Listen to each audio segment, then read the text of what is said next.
donc ce soir, on va voir une planche de manga et en dessous, il y aura des explications sur 2 mots, principalement en katakana, par planche de manga.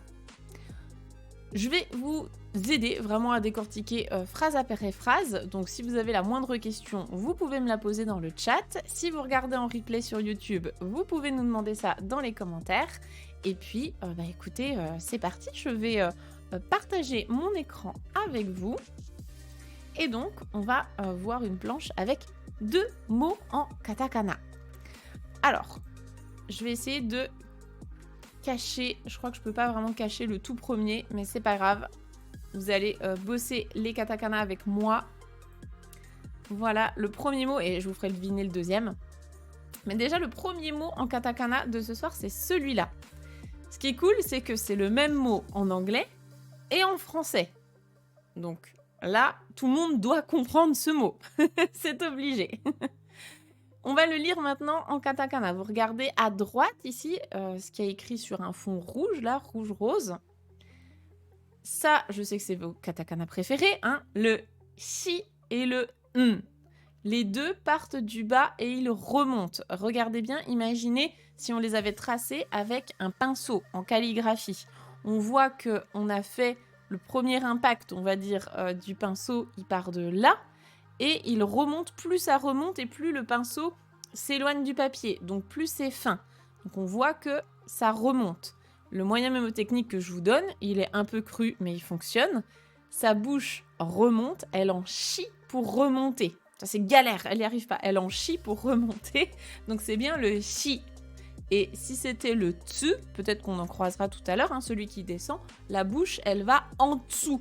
Elle va en dessous, en dessous, donc c'est le tsu. Voilà, le chi qui remonte et le tsu qui descend.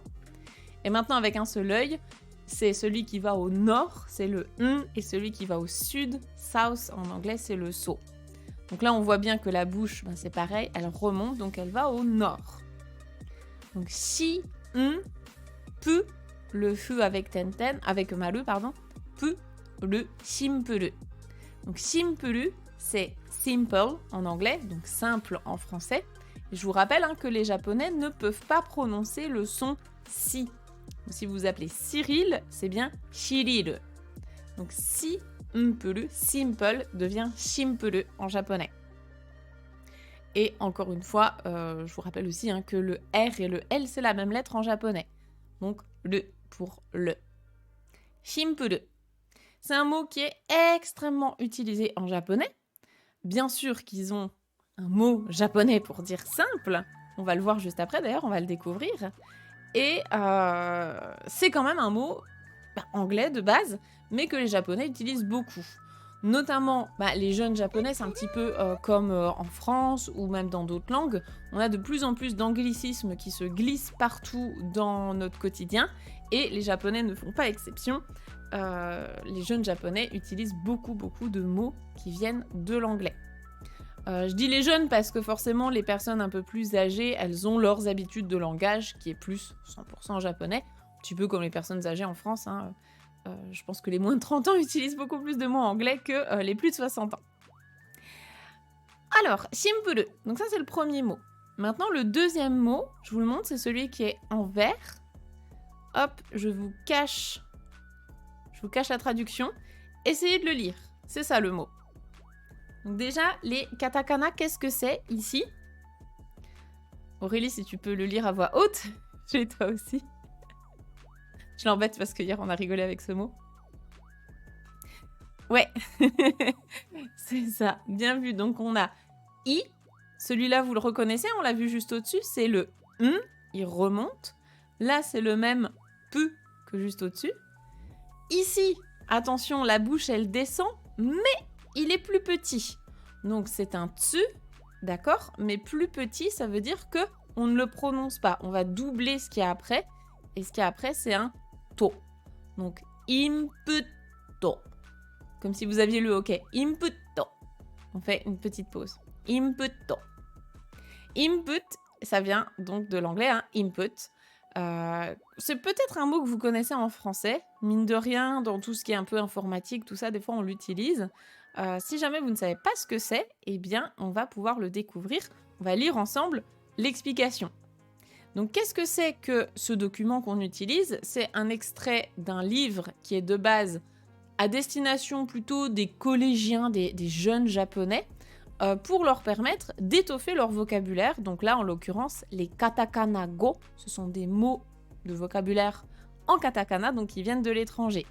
Et puis ben forcément, un japonais, on va dire de base, l'anglais c'est pas sa langue maternelle, donc il n'est pas censé savoir ce que ça veut dire shimpuru et imputo.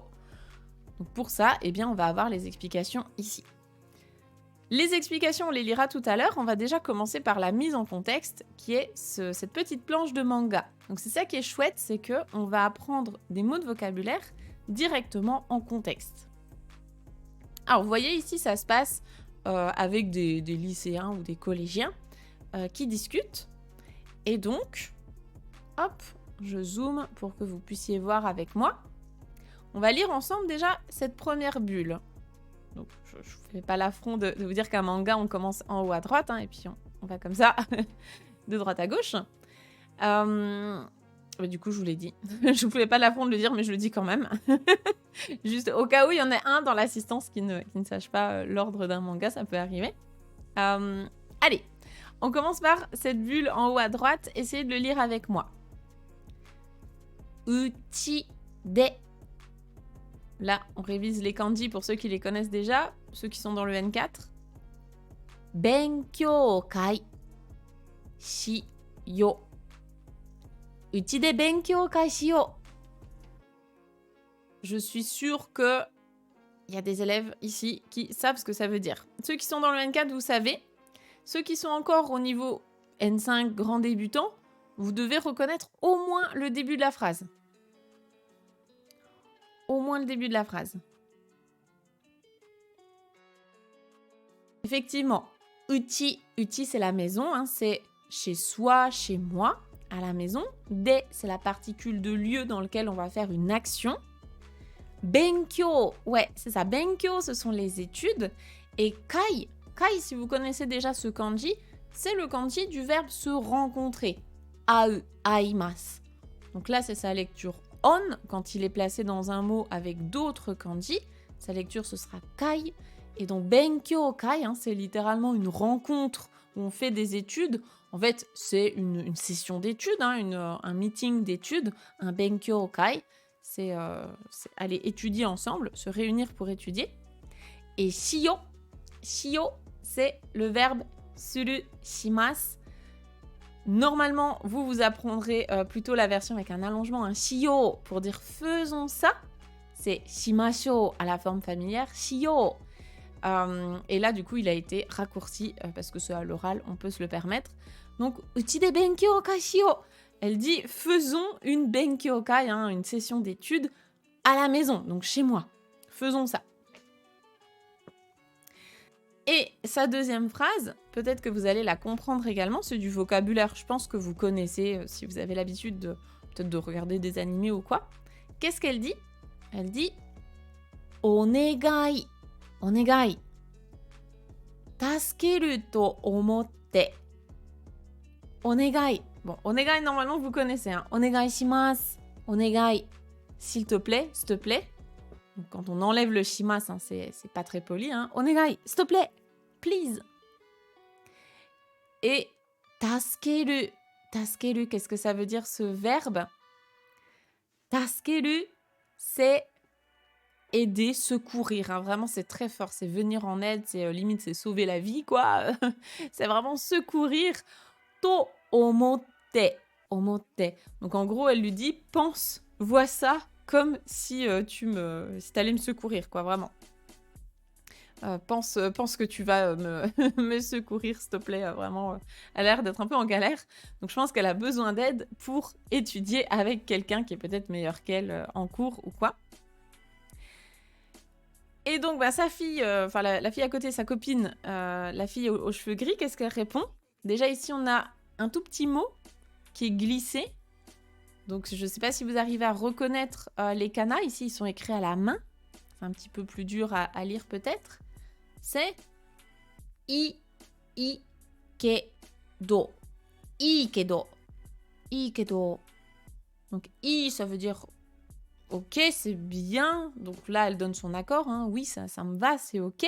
Kedo, mais. Kedo, c'est une manière plutôt familière de dire mais. Et là, à gauche, on voit qu'il y a une petite bulle qui sort de cette case. Donc, il y a un autre personnage qui va dire quelque chose. Et qu'est-ce qu'il dit ce personnage? Regardez, on a 2 kanas qui se répètent. Qu'est-ce qu'il dit? Donc, c'est lui. Hein. Il dit « né, né, né, né ». Donc ça, c'est quand on interpelle quelqu'un. « Né, né, et, En fait, il veut rentrer dans la conversation. Et alors là, on va regarder ce que lui, il dit. Regardez voir, il dit Boku mo boku. Vous avez vu ici, il a écrit boku en katakana. On peut l'écrire en kanji, on peut l'écrire en hiragana. Boku, c'est je, version masculine, plutôt jeune. Donc là, pour un ado, ça fonctionne. Il est écrit en katakana pour marquer que c'est je, c'est moi. En général, on l'écrit plutôt en kanji. Hein. Ou bien en hiragana, ça sonne un peu plus enfantin, mais là, ils choisissent de l'écrire en katakana pour le faire ressortir à fond. Donc là, il dit « Bokumo, moi aussi, itte ii ». « Bokumo itte ii ». Est-ce que moi aussi, je peux venir? Est-ce que c'est ok que moi aussi, je vienne? Donc c'est le verbe « ikimasu » que vous connaissez peut-être dans l'expression « ittekimasu », j'y vais et je reviendrai, ou « itterashai », bon départ. C'est le verbe « aller quelque part ». Hein. « Itte ii », est-ce que c'est ok que j'y aille? C'est la forme qu'on apprend dans l'objectif Japon, hein, la forme en « te mo ii desu ka », c'est la forme vraiment ici très très très raccourcie de ça. Est-ce que je peux faire ça? Est-ce que c'est ok que je fasse ça? Et donc la fille aux cheveux roux, elle dit « Iyo ». Donc là, on a « i » pour « c'est ok ». « Yo », je t'informe que c'est ok. Elle donne son accord. « Iyo », donc oui, oui, tu peux. Puis la petite vague, c'est parce qu'elle module un peu sa voix. « Iyo », un truc comme ça. « Yo ». Elle dit que c'est ok. Donc pour elle, c'est ok. Et merci également Chocofrog pour les 100 bits. Arigatou gozaimasu. Donc ici, déjà, il y a plein de vocabulaire. Rien que là, si vous êtes débutant, c'est vraiment plein d'expressions du quotidien, plein de petits mots qui sont super utiles. Uchi pour la maison, benkyo pour les études, onegai pour onegai shimasu, s'il te plaît. Boku, apprenez-le plutôt en hiragana. Boku pour je, version masculine. Et pour ceux qui veulent aller plus loin en grammaire, là, il y a plein d'autres choses. Il y a la forme en to omoimasu, penser quelque chose. La forme en shimasho ou shio pour faisons ça. Et la forme en te mo ii desu ka. Tout ça, c'est que des choses. Tout ça, on voit tout dans l'objectif Japon. Si jamais là ça fait trop, vous aurez le temps de le voir venir dans la formation. Il y a des cours spécifiques à chacun de ces points de grammaire. Donc pas de panique.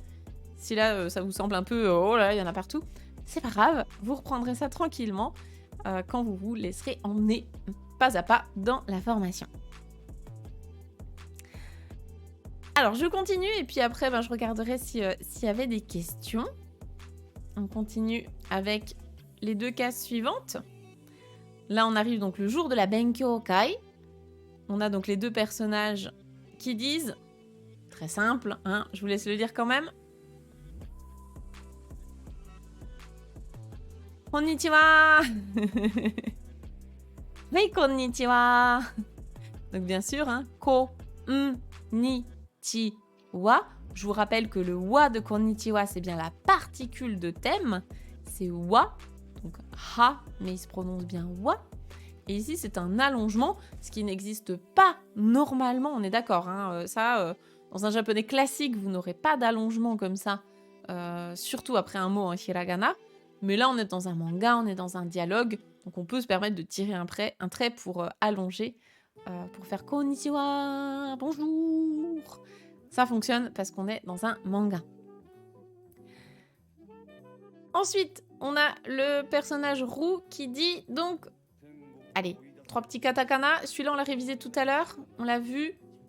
Les deux autres, je vous laisse les chercher. C'est quoi?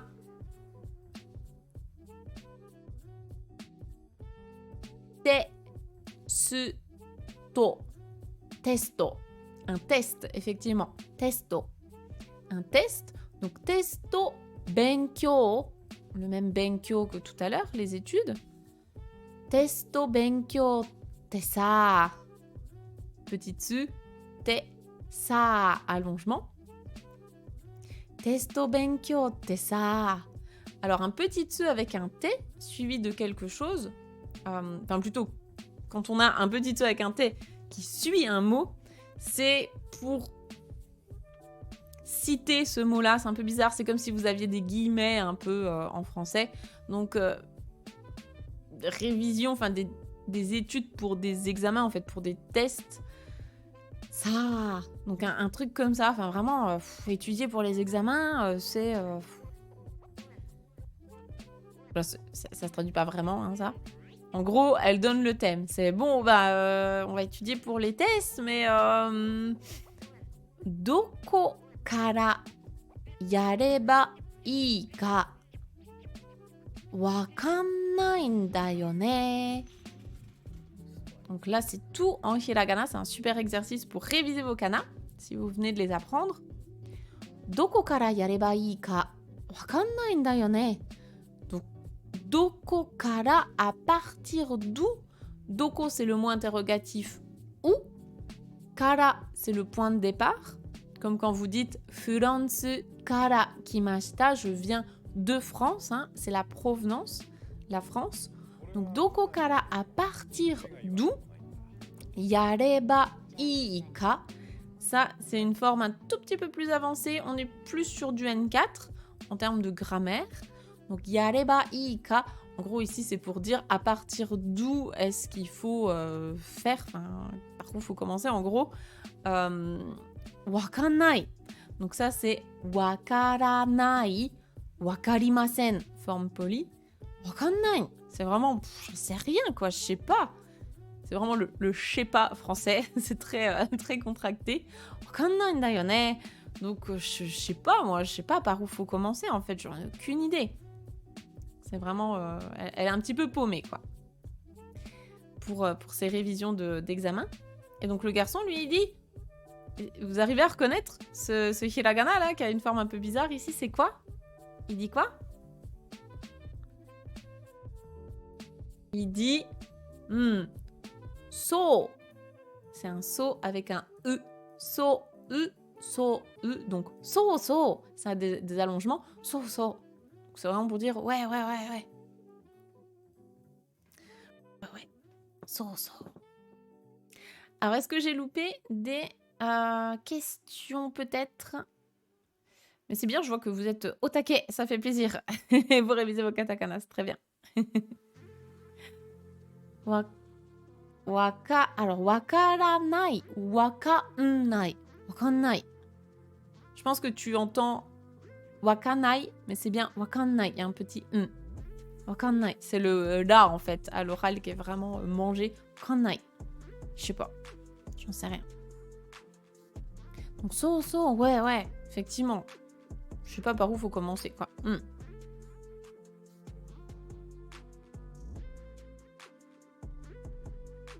Et donc, on va regarder la dernière case. Et puis ensuite, on pourra repasser en revue un petit peu tout ça si jamais il y avait des questions.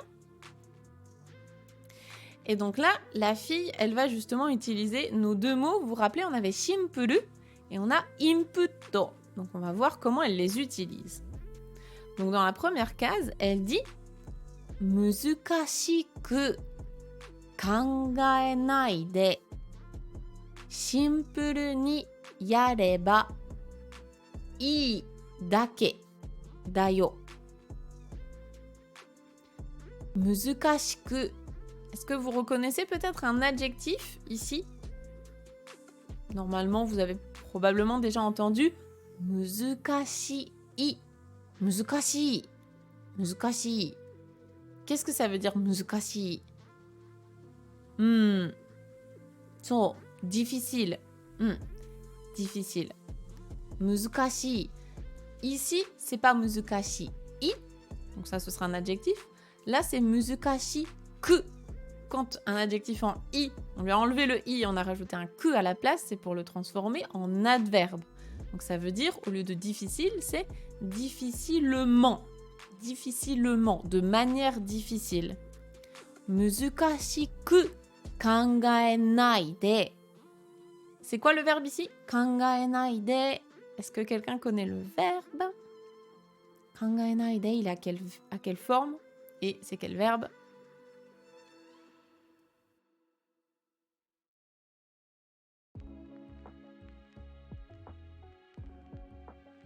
Kangaeru.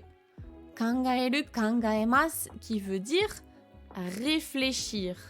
Réfléchir. Donc tout à l'heure, on avait le verbe omou, omoimasu. Il était où? Il était omote, voilà. Omou, omoimasu, qui veut dire penser. Et là, on a kangaeru, kangaemasu, qui est plus fort encore, c'est réfléchir. Donc, muzukashiku kangaenai de. La forme en naide, c'est ne fais pas ça. Donc sans faire ça, hein, vraiment, sans réfléchir difficilement. Donc en gros, t'as pas à réfléchir de manière vraiment difficile, quoi. Tu fais pas ça. Et à la place, tu vas shimpuru ni yareba ii. Si tu fais simple, donc là encore une fois, c'est la forme en reba qu'on avait au-dessus pour le verbe yaru, qui veut dire faire. Donc en gros, si tu fais simple, i, c'est ok. I, dake da yo. C'est seulement ça. Dake, c'est seulement. Donc, il suffit, en gros, de faire simple. Tu fais simple, t'as pas à réfléchir de manière difficile. Tu fais simple. Et donc, sa technique, c'est mazu wa, en premier, pour commencer, au tout début. Mazu wa, kyokasho no futoji dake inputto shiyou yo. Kyokasho, ça c'est un mot qui peut être intéressant, c'est le manuel scolaire. Donc kyokasho, c'est un manuel scolaire si jamais vous voulez apprendre du vocabulaire sur l'école.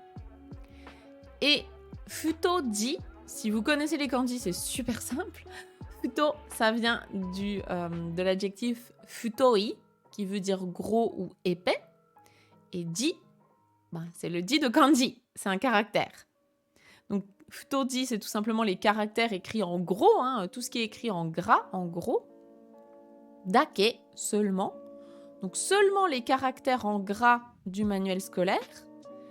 Inputto shiyou. Donc inputto, c'est le fait de se mettre ça en tête. On va lire la définition juste en bas, mais en gros, d'abord tu retiens tout ce qui est en gras. Donc tu survoles un peu ton kyokasho, ton manuel, et tu vas retenir déjà tout ce qui est en gras, tous les gros éléments, donc les titres, les choses en gras, tout ça. Et shiyou yo, donc là c'est le même shio que tout à l'heure, mais ici il y a bien l'allongement, shiyou, et le yo à la fin c'est la particule pour insister, yo. Donc faisons ça. Faisons d'abord en sorte de retenir les caractères écrits en gras du manuel scolaire. Donc là, les deux à gauche, avec leur petite tête, ils disent « Hai ». Encore une fois, il y a un allongement, mais c'est pas un japonais classique. Ici, c'est parce que c'est un dialogue. « Hai ». Donc il y a un allongement. Donc, oui, bien sûr. Alors, maintenant qu'on a vu ça, est-ce que déjà il y a des questions? Shitsumon arimasu ka? Nanika kikitai koto wa arimasu ka? Est-ce que vous avez quelque chose à demander? Alors, il y avait Akabara Yuki-san. Et sur la case du haut, l'écrit en bleu, c'est un petit mot d'un camarade. Je ne suis pas sûre de comprendre ta question. Tu parles de ça? L'écrit en bleu, Ikedo, c'est elle qui dit oui. Elle dit oui, c'est ok, mais... Oui, ok, mais bon.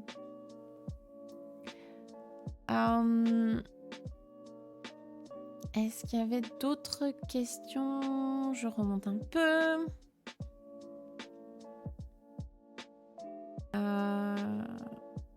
Le shimas peut s'enlever entre étudiants. Alors là, oui, ils se parlent tous à la forme familière, hein, comme ils sont tous dans la même classe, ils sont tous jeunes.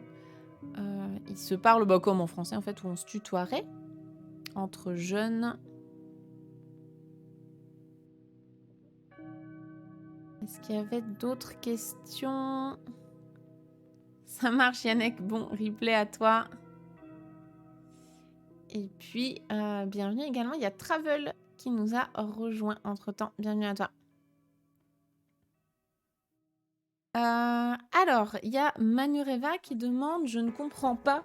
Ndayone, c'était où? C'était à quel endroit? Ndayone. Ah, ici. Wakannai ndayone.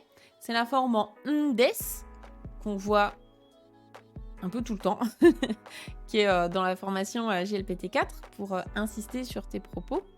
Et après, c'est yo, ne. Donc yo pour insister encore une fois sur tes propos et ne pour dire ouais, hein, n'est-ce pas? Donc la forme ndes, la particule yo, la particule ne. Et salut Yann.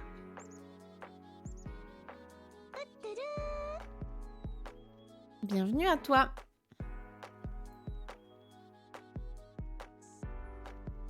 Ok, bah écoutez, s'il n'y a pas d'autres questions, on enchaîne. Et donc là, cette fois, on va lire ensemble les définitions. Donc là, ce sont des explications type dictionnaire, mais à portée de jeunes japonais. Donc, on va rester quand même sur des définitions un petit peu simples. Et normalement, il y a plein de choses que vous allez comprendre. Il y a aussi des phrases exemples. C'est vraiment très bien fait. Et donc, c'est à la portée d'étudiants en japonais aussi. Alors, déjà, on va donner la définition de shimpuru. Là, en rose, en jaune sur fond rose, vous avez imi. Imi, ça veut dire la signification d'un mot. Donc ça, c'est un mot qui est super utile. Imi, vous pouvez demander imi wa nan desu ka? Ça veut dire quoi? C'est quoi la signification? Et si jamais vous êtes au Japon et que vous voulez apprendre peut-être des mots, des kanji ou autres, hein, vous pouvez dire kono kanji no imi wa nan desu ka? La signification de ce kanji, c'est quoi? Ça peut être très utile. Donc la signification ici de shimpuru, c'est tanjun na koto. Tanjun. Tanjun, qu'est-ce que ça veut dire? Bah, ça veut dire shimpuru. Tout simplement. Tanjun no imi wa shimpuru. Shimpuru no imi wa tanjun. Tout simplement. C'est le mot japonais pour dire simple. Tanjun. Voilà, quelque chose de simple, donc vraiment dans le sens pas de fioriture en fait, hein, pas complexe. Donc tanjun na koto, un truc qui est simple. Koto, hein, c'est une chose, un fait, un événement. Et on explique encore un petit peu plus en disant kazarike no nai koto. Donc koto, une chose, un fait, un événement. Kazarike no nai, nai ça veut dire qui n'a pas, et qui n'a pas de quoi? De kazarike. Kazarike. Kazari. Est-ce que quelqu'un connaît ce mot? Kazari, c'est la décoration, hein, des choses qu'on peut poser à la maison ou quoi pour décorer. Et le ke, alors là on appelle les kanji, c'est dommage, mais sinon le ke c'est le ki aussi, de l'énergie. Donc kazarike no nai, c'est quelque chose qui n'a pas de fioriture en fait, qui est vraiment simple, naturel, sans chichi, etc. Donc quelque chose qui n'a pas de fioriture, quelque chose de naturel, c'est sans prétention aussi, hein, sans en mettre ses pattes à l'œil, quoi. C'est un truc qui est très simple. Et kantan, c'est plus dans le sens facile, simple, facile. Ça va être plus un contraire de fukuzatsu, muzukashi. Tanjun, tu vois, c'est vraiment quelque chose un peu de niais. Il y a un peu côté niais là-dedans, tellement c'est simple, sans prétention, sans frime, sans rien. Et donc, tsukaidokoro, comment on utilise ça? Eh bien là, on va vous dire, donc, on l'utilise muzukashiku kangae... Pardon, je vais y arriver. Muzukashiku kangae sugita toki. Donc, toki ni. Lorsque muzukashiku kangae sugita. On a vu juste avant muzukashiku, difficilement, de manière difficile, de manière vraiment complexe, quoi. Kangae, réfléchir. Sugita. Kangae sugita. La forme en sugiru, on en parle en détail dans la formation objectif GLPT 4. C'est pour dire trop, excessivement. Donc lorsqu'on a trop réfléchi, lorsqu'on a réfléchi de manière trop complexe, quoi. On a trop réfléchi de manière complexe, on va utiliser ça. Et l'exemple, exemple. Donc là, on a des petits crochets, ça veut dire qu'on a quelqu'un qui parle. Les paroles en question, essayez de le lire avec moi, c'est quasiment que des kanas.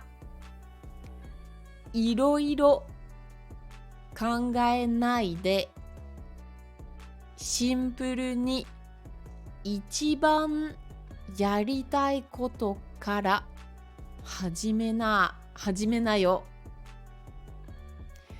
Donc, iroiro kangae nai de, ne réfléchis pas à iroiro, à plein de trucs. Arrête de réfléchir à plein de trucs. Donc, sans réfléchir à 40 000 trucs, simpuru ni, de manière simple, ichiban yaritai koto. Ichiban yaritai koto. Le truc que tu as le plus envie de faire, ichiban, donc le plus, yaritai koto, truc qu'on a vraiment envie de faire. Le truc que tu as le plus envie de faire, kara, à partir de là, hajime na yo, commence par là. Commence par le truc que tu as le plus envie de faire. Donc vraiment de manière simple, ce qui te vient en tête là tout de suite, réfléchis pas à plein de trucs et commence simplement par ça. Et donc ici, pour ceux qui connaissent déjà la forme en nasai, on en parle aussi dans la formation GLPT 4. Là ici, hajime na yo, c'est comme si on avait dit la forme en nasai à la place de nayo. C'est une forme encore plus familière de ça. C'est en abrégé. Donc, pas besoin de retenir ça tout de suite. Voilà, bon, simpuru, comme c'est le même mot en français, je pense que c'est pas le plus dur à retenir. Et maintenant, on va prendre imputto. Donc, imputto, imi, la signification, qu'est-ce que c'est? Là, on a des mots un petit peu plus complexes. Donc, c'est pas grave, vous n'avez pas à retenir, hein, bien sûr. Surtout, ne notez pas tout. Hein, n'essayez pas d'apprendre la totalité de cette page. Hein, ça sert à rien. Ici, qu'est-ce qu'on nous dit? On a computer ni jouhou wo nyuryoku suru koto. Donc, computer, ça c'est quand même un mot intéressant. Ça vient de l'anglais computer, donc un ordinateur. Computer ni jouhou wo nyuryoku suru. Le fait de... Donc, nyuryoku, on a le kanji de la force et le kanji de rentrer. Hein, c'est le fait de mettre dedans. Qu'est-ce qu'on met dans un ordinateur? Des jouhou, des informations. Donc, input, ça veut dire le fait de rentrer des informations dans un ordinateur. De base, c'est ça. Mata, et aussi, également, chishiki ya keiken wo toriireru koto, c'est également le fait de gagner, on va dire, en expérience, de rentrer en nous, entre guillemets, des expériences et des connaissances. Chishiki, ce sont des connaissances. Keiken, ce sont des expériences de vie. Donc c'est également ça. C'est les deux en fait. C'est le fait de rentrer des informations dans un computer, un ordinateur, et le fait de gagner des connaissances et des expériences à titre personnel. Donc c'est ça que ça veut dire input. Le input. Est-ce que c'est un mot que vous connaissiez d'ailleurs en anglais?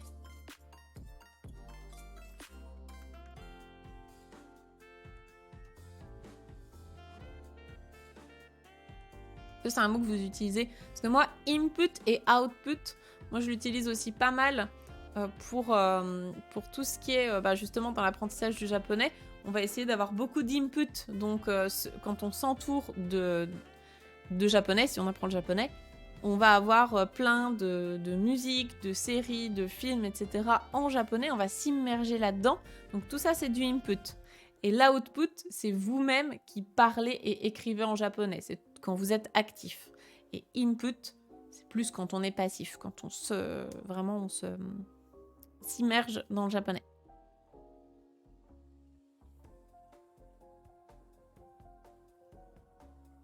Ouais, input, oui, c'est ce qu'on a dit, c'est le fait de rentrer des données, des informations dans un ordinateur. Ouais. Tous les jours en codage, bah voilà. Effectivement, ça vient bien de l'informatique de base. Donc ça vous fera un mot anglais gratos. Japonais et anglais, on apprend les deux. Donc ça, c'est la définition. Et ici, vous voyez, on a un kanji. C'est le han de hantai qui veut dire l'inverse, le contraire. Donc le han, ici, son contraire, c'est quoi? C'est output. Donc justement, output. Hein. Au lieu de in, c'est out. Donc en dehors, output. Et là, entre parenthèses, on nous dit joho, donc des informations, chishiki, des connaissances, nado, etc. O gaibu ni toridasu koto. Donc là, cette fois, gaibu, le gai, c'est le gai comme dans gaikokujin, hein, les étrangers, c'est tout ce qui est dehors.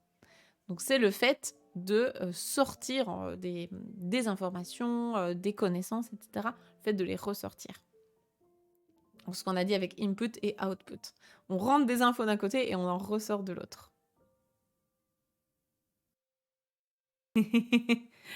Voilà, là il y a tous les informaticiens qui sont en mode je gère, je connais.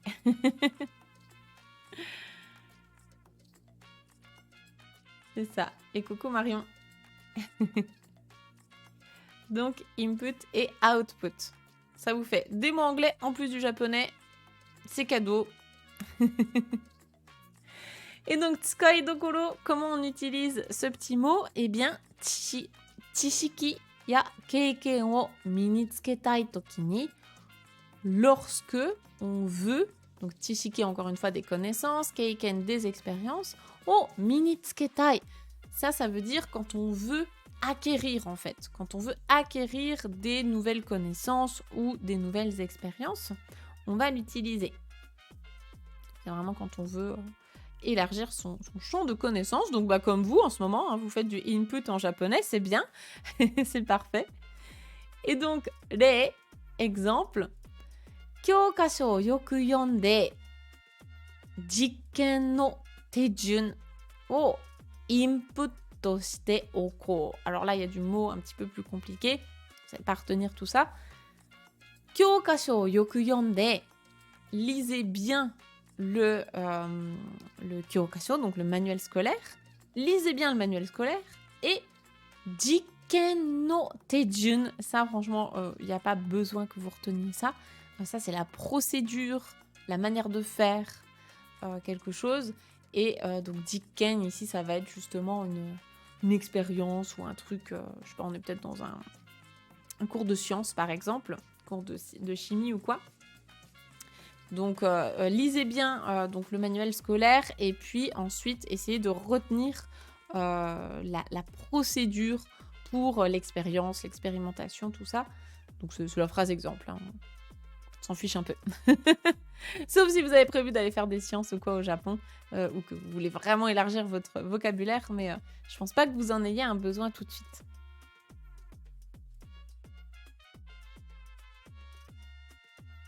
Alors, pour résumer, bah déjà, on a évidemment shimpuru et inputto que vous pouvez retenir. Donc, shimpuru, ça c'est vraiment obligatoire parce que c'est comme en français, il n'y a pas de raison de ne pas l'apprendre. C'est donc un adjectif. Inputto, je pense qu'en vrai que ça peut vraiment vous être utile à la fois en informatique, mais à la fois aussi dans l'apprentissage d'une langue parce que on va beaucoup vous parler de input et output en langue aussi. Et puis après, il y avait plein de petits mots de vocabulaire, plein de petits points de grammaire aussi qui sont de niveau N5 et N4. Donc, vous pouvez vous faire plaisir et vous pourrez revoir le replay autant de fois que vous voulez.